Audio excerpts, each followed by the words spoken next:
Je suis né 2 fois. C'est un 22 février 79, je me promenais à ski de fond le long du barrage des Taules. Puis en arrivant sur une plaque de glace qui était recouverte par un peu de neige soufflée, je suis parti dans le lac, j'ai fait une chute de 30 mètres. Je suis arrivé dans le lac qui était pratiquement sur toute sa surface gelée. Mais juste à l'endroit où je suis arrivé dans l'eau, il y a un petit ruisseau qui arrivait, qui fait que l'eau n'était pas gelée, et puis ça fait plouf. J'avais une chance sur 100 de m'en sortir, cette chance je l'ai eue.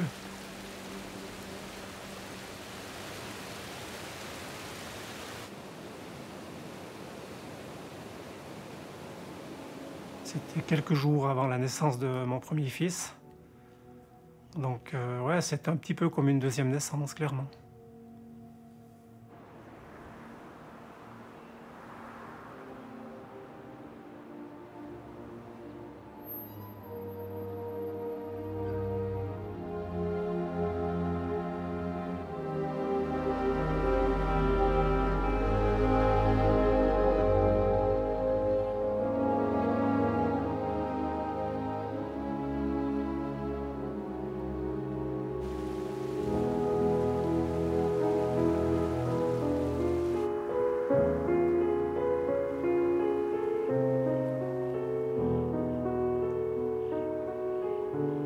C'est ici dans ces Ségast que tout a commencé au niveau de mon parcours de jeune montagnard, d'alpiniste, de guide.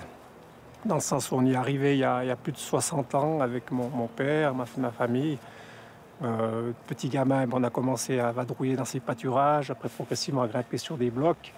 Et petit à petit, on a commencé à traverser ces bouts d'arêtes où j'étais assez impressionné. J'avais vite une larme parce que j'avais un peu le vertige, plutôt la peur du vide.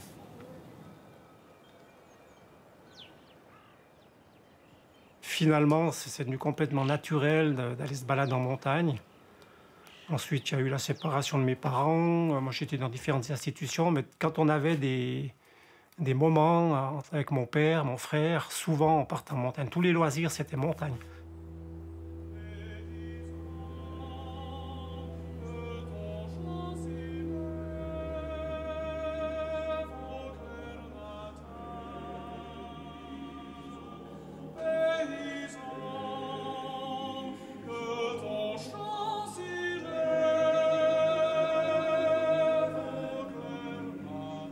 J'étais pas mal chahuté quand j'étais gamin. J'étais un petit peu toujours entre guillemets, le mouton noir, toujours un petit peu en retrait. Pour finir, avec les années, je suis plutôt devenu un meneur, un leader, sans se forcer. Tout ça, ça s'est fait naturellement.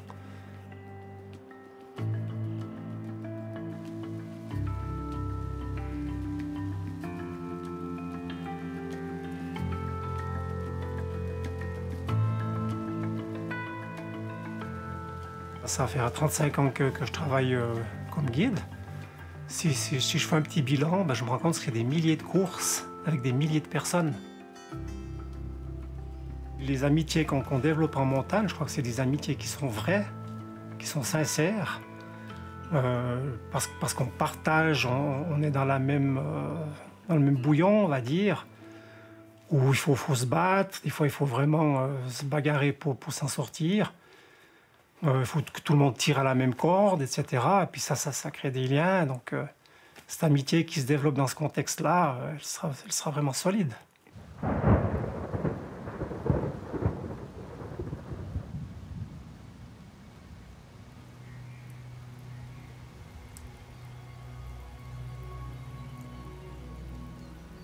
Quand on était jeunes grimpeurs, qu'on commençait à grimper pour nous-mêmes dans ces Ségast, on n'avait plus le papa derrière, donc on allait assumer. On avait quelques kings dans la région, et Max en faisait partie. Donc, il a ouvert des nouveaux itinéraires au Gastlausen, il avait fait des grands itinéraires dans les Alpes. Et puis un jour, voilà, il a eu un accident, une chute de à peu près 150 mètres, où normalement tout le monde est mort. Hein. Et puis il s'en est sorti.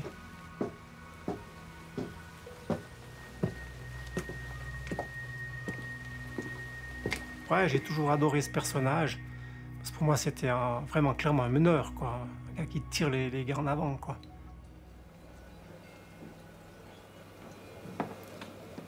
Ma version logique, c'est que moi, je serais tombé puis que j'aurais tiré en bas André, qui n'était pas encore au relais. Ok. Et on a arraché, je sais pas moi, 9 pitons. Puis on a fait une jolie petite chute ensemble. Tu pars derrière, tu dis, mais attends, le choc, ça va venir, ça va venir. Ouais. Puis le choc est arrivé, puis c'est noir. T'as peur? Non. Pas peur. Non, si t'as pas le temps, C'est surprenant. Hein. Ça vient d'un coup, puis tu pars, quoi. L'hélico vous a pris ici, à côté du chalet? Ici derrière, et après, ils nous ont déposés à Ria. À Ria. Et c'est là qu'André est mort.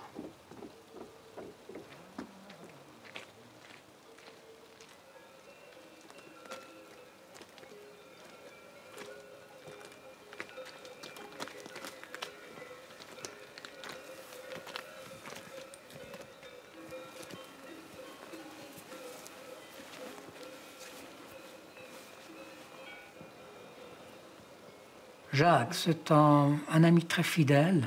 C'est même pas le sommet qui a pris importance, c'est le moment d'être avec lui, partager les différentes situations. On peut compter sur lui. Et puis je crois qu'on restera amis jusqu'à la fin. Ah, monolithique. J'ai presque mal à la nuque quand je regarde. Ah, c'est la première fois que je reviens. Là. Sérieux? Ah ouais, je peux remonter ici. C'était en 67. 67, 50 ans. 50 ans.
Je me souviens d'un jour avec mon père à Grindelwald.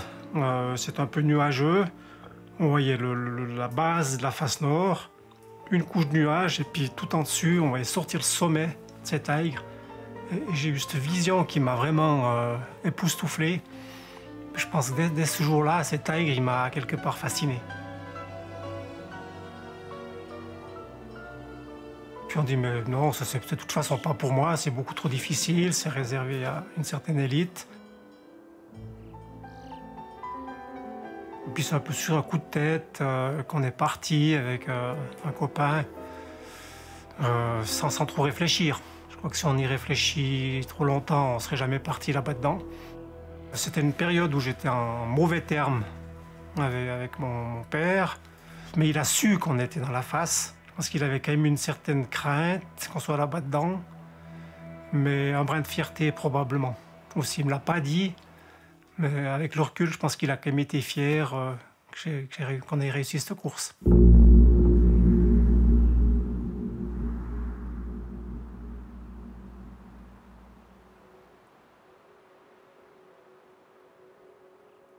Il était assez avare en félicitations, mais quand j'ai obtenu mon papier de guide, là, j'avais reçu ses félicitations. Peut-être parce que j'étais sorti premier du cours. C'était bien la première fois que je réussissais quelque chose où j'étais premier. Donc, voilà quoi, c'était des félicitations que j'avais reçues de mon père.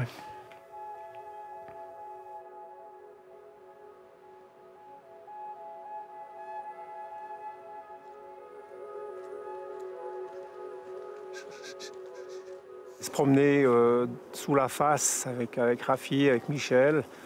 C'est deux super potes avec qui on a fait cette face à des moments différents. Ça, je pense que ça nous aide à vieillir moins vite. Les empreintes des stars. Là, les mains des grands Vainqueur de cette face nord. Sympa parce que tout Rafi, voilà, il avait fait beaucoup de grandes courses aussi, il lui manquait ses taigres. J'étais ravi de pouvoir l'amener là-bas dedans. Ouais. Alors ça remonte en 1995. En février, j'ai mon anniversaire. Je reçois comme cadeau la possibilité de faire cette face nord de l'Aigre avec Jacques. Voilà. Okay. Pour un amateur comme moi, faire cette Aiguerre, ouais, c'est quelque chose, c'est prenant, c'est vraiment fort. Je ne sais pas si je serais venu avec quelqu'un d'autre. C'est pas sûr, non. Non. Mais ouais, avec Jacques, c'est quelque chose, ouais. Très fort.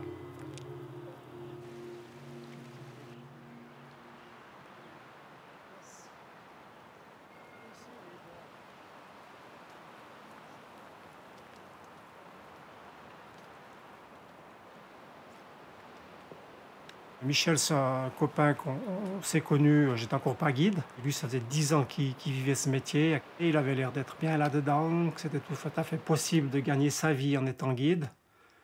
Alors que 20 ans avant, mon père me disait que c'était pas possible, que c'était pas un métier.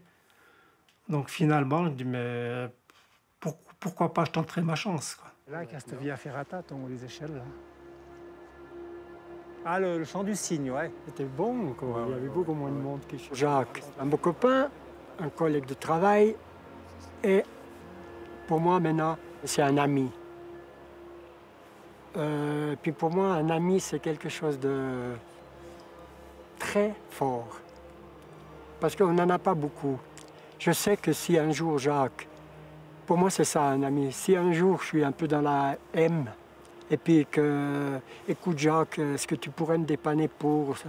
Eh bien, je sais qu'il vient.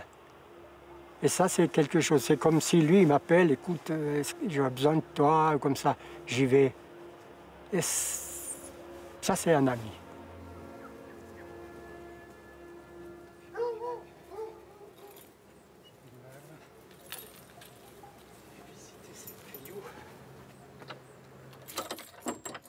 J'ai 3 passions, la montagne, mes amis, les cristaux. Ça me poursuit depuis tout jeune.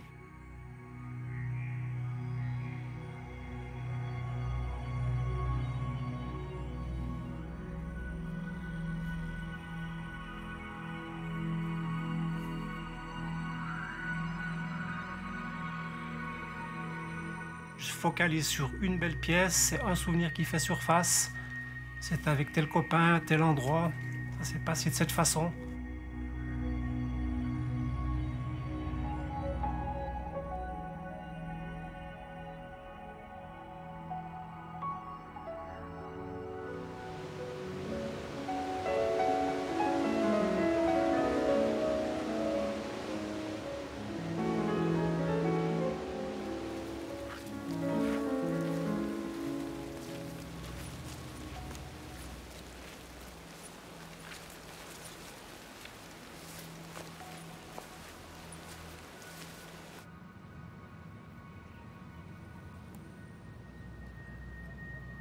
Dominique, c'est un gars qui est en or. Un jour, il regardait ma collection avec des gros yeux, et puis ça lui a fait clairement envie.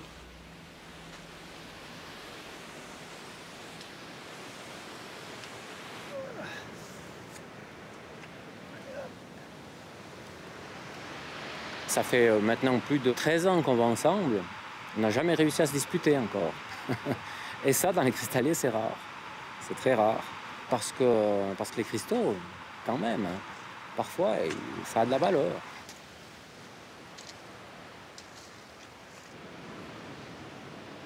Chute du bide.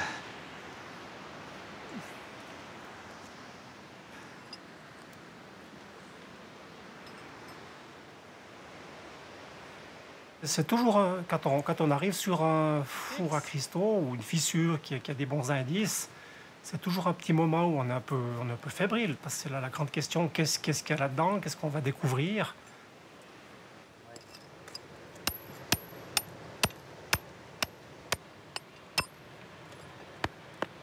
Oui, oui. C'est pas que je manque d'enthousiasme, mais... Ça passe pas à travers le burin.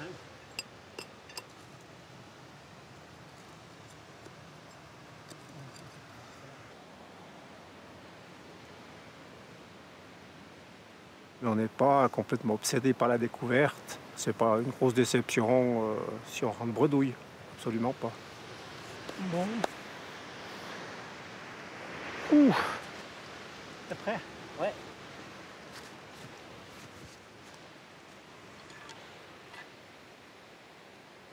C'est moi qui monte le chemin, comme d'hab. Jacques, c'est peut-être le grand frère que j'ai jamais eu. Il m'a appris que finalement, on est petit, on est très petit, on se croit invincible à un moment donné, et puis la montagne nous rattrape toujours. Donc il m'a appris peut-être l'humilité, et c'est vraiment une amitié que j'ai pas envie de casser.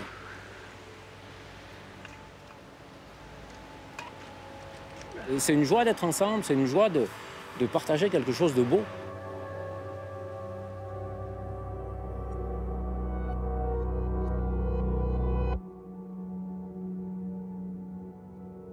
Ça nous arrive, je crois, à tous les cristalliers de fantasmer sur certaines pièces qu'on aimerait découvrir, qu'on a vues dans une collection à gauche à droite ou dans un musée, pour dire ah, si un jour je pouvais trouver l'équivalent, ce serait fantastique.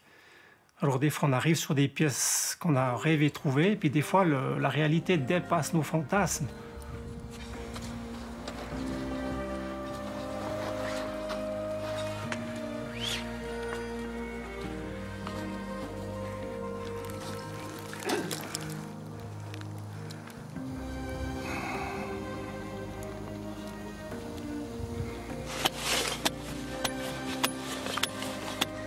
Jacques, tu peux venir 2 secondes?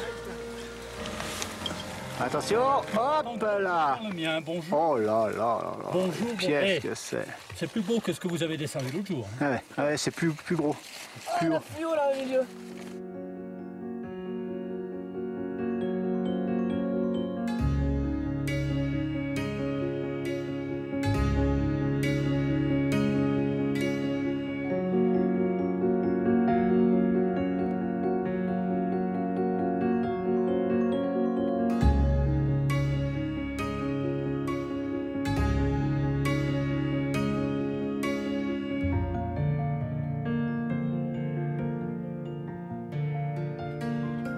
Si je vois un objet, c'est comme mes cailloux. Je vois un caillou, ben voilà, c'est un moment de vécu. Ces pitons, ces coins de bois, on a grimpé là-dessus. On est dans mon petit musée. C'est mon petit coin, moi. Ma femme m'a autorisé à aménager ce petit coin à ma façon. Donc j'en ai profité. Après, il y a particulièrement quelque chose qui me fait plaisir. Ben, Michel Larbelais, qui était une de mes idoles de jeune. C'est un personnage qui m'a beaucoup marqué dans ma vie d'alpiniste, déjà depuis tout jeune. Donc, à quelque part, c'est un hommage que je lui rends en passant devant lui tous les jours. Je dis salut Michel.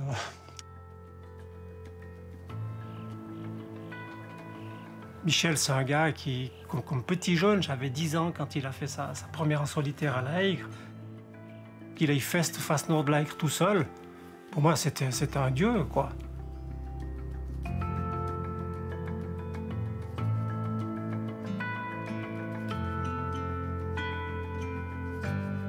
Quand Michel est décédé, j'ai malheureusement pas pu aller aux obsèques. Et puis j'ai déposé sur son cercueil une jolie pointe de quartz. Et puis je crois que ça a beaucoup touché Agathe. Elle m'a promis de me remettre les crampons de Michel, qu'il a utilisé lors de son ascension à l'Aigre en 1963. Ça va être un objet de culte pour moi.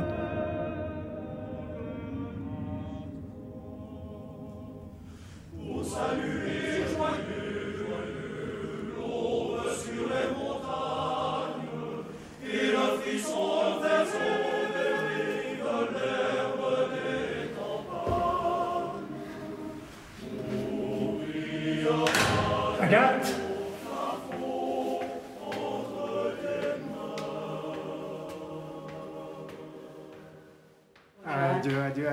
Quel plaisir de te voir.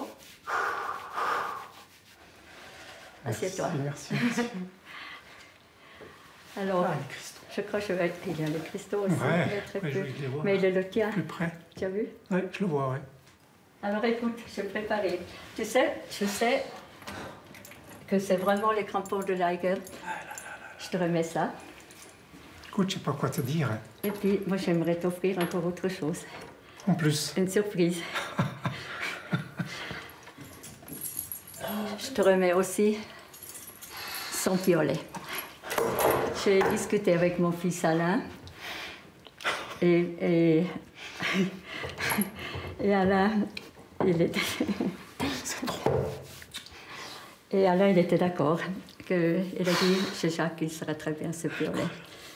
Ah là là là là, regarde. Ouais. Fabuleux, fabuleux. Tu vois ça. Son Liger. Ah, c'est trop. Ouais, mais tout ce que tu as fait. Puis ça, lui, il a eu autant d'admiration pour toi que toi pour lui. On s'est mariés en 67. Ah ouais. Et puis le premier Noël, le premier Nouvel An, j'étais seule. Ouais. Ouais. Tes alpinistes. Oui, c'est alpinistes. Ouais.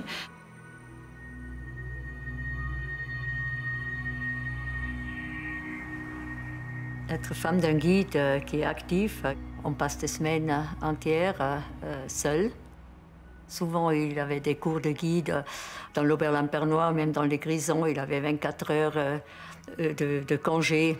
Il rentrait, il faisait 6 heures de route pour voir sa famille. Il était très attaché à sa famille. C'était tout pour lui, et je pense pour Jacques, c'est pareil. Oh, les granites. C'est peu vague. Hein? Ouais.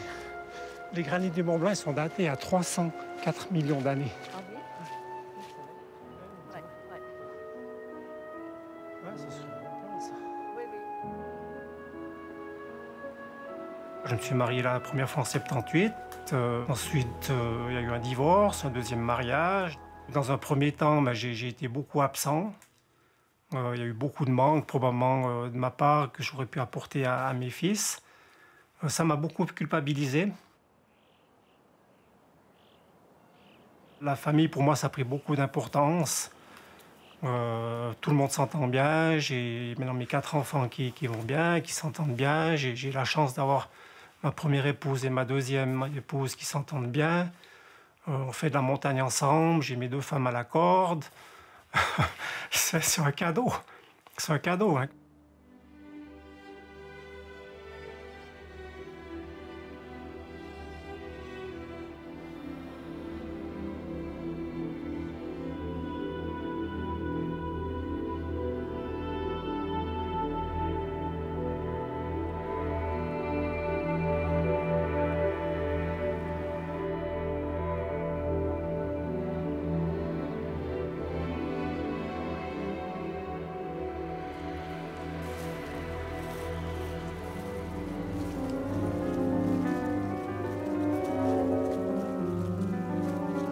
Quand je suis en train de marcher, j'ai toujours l'impression que ça bourdonne dans ma tête.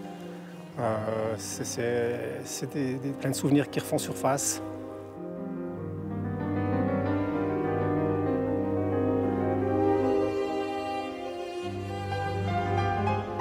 Merci Gasloden. Si je pouvais leur dire quelque chose, ça serait simplement « je vous aime ». J'adore ce coin-là. Et puis je pourrais bien finir ici en face, quoi, je pense.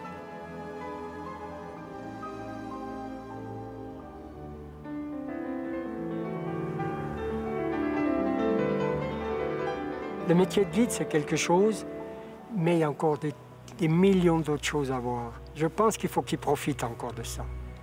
Parce qu'à un moment donné, si tu vas trop loin, peut-être physiquement, tu n'as plus la santé pour voir autre chose et tu le regretteras. Ça, c'est peut-être le conseil que je donnerais.